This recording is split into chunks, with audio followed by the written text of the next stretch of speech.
Okay, think back a bit with me. Do you remember those little digital pets from way back? The Tamagotchi, that tiny thing, maybe clipped to your backpack, just 3 buttons. And your whole world revolved around keeping it fed, clean, happy. Basically stopping it from, well, leaving you. It needed constant attention. Oh yeah, the Tamagotchi. Talk about pressure for a kid, and definitely a first lesson in loss when you maybe forgot about it for a day or two. It really showed you consequences, didn't it? It absolutely did. But here's the really interesting part.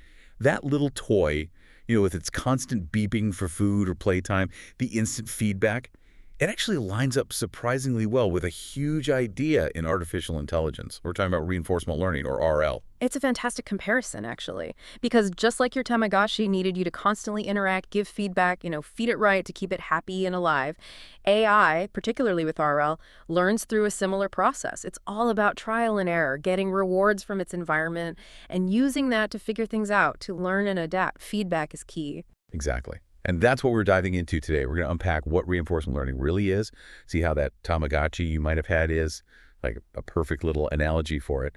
And then we'll get into the big stuff where RL is actually being used out there in the world, the amazing things it can do, but also, the tricky parts, the challenges. We want to understand how this lets AI kind of come alive and act smart in situations that are always changing. So let's dig in. What is reinforcement learning exactly? Okay, so in simple terms, reinforcement learning is a way for an AI, let's call it an agent, to learn by doing. It tries out different actions in a specific situation or environment. Based on the action it takes, it gets feedback. Sometimes it's a positive signal or reward. Sometimes it's negative, like a punishment. And through getting all this feedback over and over, it gradually figures out the best strategy to get the most rewards in the long run. It's not told the rules up front, it discovers them. Ah, okay. So it's less about following a strict program and more like, I don't know, learning from experience, like a kid figuring out not to touch a hot stove. Yeah, that's a great way to put it, precisely. And to really get it, we can think about 3 main parts in any RL setup. First, like I said, there's the agent. That's the AI itself, the part that's learning and making decisions. You can totally picture your Tamagotchi as the agent here. Like the little creature making choices or needing things. Okay. Then second, you have the environment. This is basically the world the agent operates in. It's where the actions happen and what provides the context. For the Tamagotchi, the environment is that little pixelated world on the screen, the system that reacts when you press buttons, where it needs to eat, sleep, play. Okay, agent and environment, and I'm guessing the third part is how the learning actually happens, the feedback. Exactly. The third, and maybe the most crucial part, is the reward. This is the feedback signal the agent gets from the environment after it takes an action. Usually it's just a number, positive for good actions, negative for bad ones. Think about your Tamagotchi getting happy, those little hearts maybe, when you fed it the right thing. That's a positive reward. But if you ignored it and it started crying, or worse, that's negative feedback, a punishment signal. And the whole learning process really comes down to this cycle. Agent acts, environment responds, and gives a reward. Agent adjusts its strategy based on that reward. It's constantly trying to figure out how to get more of the good feedback and less of the bad. Without that feedback loop, the agent's just fumbling in the dark, basically. Okay, now let's tie this back directly to that Tamagotchi experience, because I think this really makes it click. You get one, it's new. What did you do first? Probably just mash the buttons, right? Yeah. Feed, lights, play, discipline. Just seeing what each one did. Oh, absolutely. Total chaos. You'd press something and the little guy would react. Sometimes it was happy, sometimes it looked angry, sometimes it woke you up at 3 a.m. beeping its little head off. Yes, the dreaded midnight beep. But slowly, you started to figure it out, didn't you? You saw patterns. You learned, okay, if I feed it too much, it gets sick. This is a clear negative signal. Or playing the game makes it happy. Positive reinforcement. Yeah. And crucially, making sure it sleeps at the right time stops the midnight beeping, avoiding a punishment. Exactly. You were intuitively building what RL calls a policy, basically. Your strategy for what button to press depending on what the Tamagotchi was doing or needing. You were learning to predict what would lead to good outcomes, a happy, long-lived pet. For us, it felt natural, but for an AI, this involves tons and tons of these little experiments, updating its internal understanding based on maybe millions of interactions. Wow. Okay. So that process I went through as a kid, trying to keep a digital pet alive, Right. That's fundamentally how some of the most advanced AI learns. In essence, yes. It's fascinating because AI, in this sense, is a bit like a child exploring. It needs that constant interaction, that trial and error to gather experience. It tries an action, sees what happens, gets a reward or not, and adjusts. It grows up by figuring out the best way to behave in its world to achieve its goal. And the goal isn't just immediate satisfaction, it's maximizing the total reward over its whole lifetime, just like you wanted your Tamagotchi to live as long and be as happy as possible, not just quiet for 5 minutes. Right, the long game. Okay, so this is way bigger than just digital pets. Where is this reinforcement learning actually, making waves? Where does it let AI really operate intelligently out there? Oh, it's having a huge impact. It's transformative because it allows AI to learn really complex behaviors without someone needing to code every single possibility. It makes them adaptable. The applications are super diverse across lots of different fields. Like what? Give us some examples. Well, a really famous one is in game AI. You probably heard about AlphaGo, the AI from DeepMind that beat the world champion at the game Go. Go is incredibly complex, way more complex than chess. AlphaGo wasn't programmed with strategies. It learned by playing millions and millions of games against itself. It made moves, actions, saw if it led to winning or losing the reward, and just got better and better. Pure RL leading to superhuman performance. Right, that was mind-blowing. The intuition it seemed to have learned entirely through playing itself. Okay, what else? Then you got robotics. Robots learning physical tasks that used to be incredibly hard to program directly, like learning to walk on uneven ground or how to grasp different objects or even pour a glass of water without spilling. They learn this by trying, maybe failing, stumbling, dropping things. But each failure is data. It's feedback. They adjust their movements based on what works and what doesn't, gradually mastering the task in the real, messy physical world. That adaptability is key. So they learn coordination through trial and error, essentially. Exactly. And then there are things you interact with probably every single day. Think about recommendation systems. Platforms like YouTube or TikTok or Netflix, they use RL principles. They don't just look at what you explicitly like. They watch how long you watch something, if you skip it, if you share it, even how fast you scroll past. All that is feedback. They're constantly adjusting what they show you next, trying to optimize for keeping you engaged, using your behavior as that reward signal. So my feed is constantly learning from, Yeah. from me clicking or swiping. Pretty much. It's a continuous optimization process. And maybe one of the highest stakes areas is self-driving cars.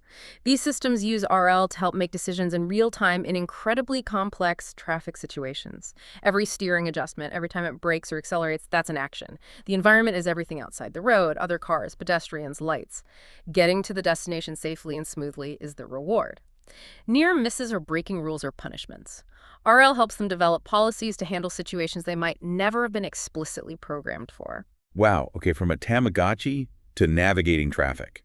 Yeah. That's a huge leap. It's clear RL is seriously powerful stuff, really pushing what AI can do. It really is. It's kind of the difference between an AI that just follows instructions and one that can genuinely learn and adapt on its own in complex worlds. But I imagine it's not always straightforward. Like, this sounds powerful, but also maybe difficult.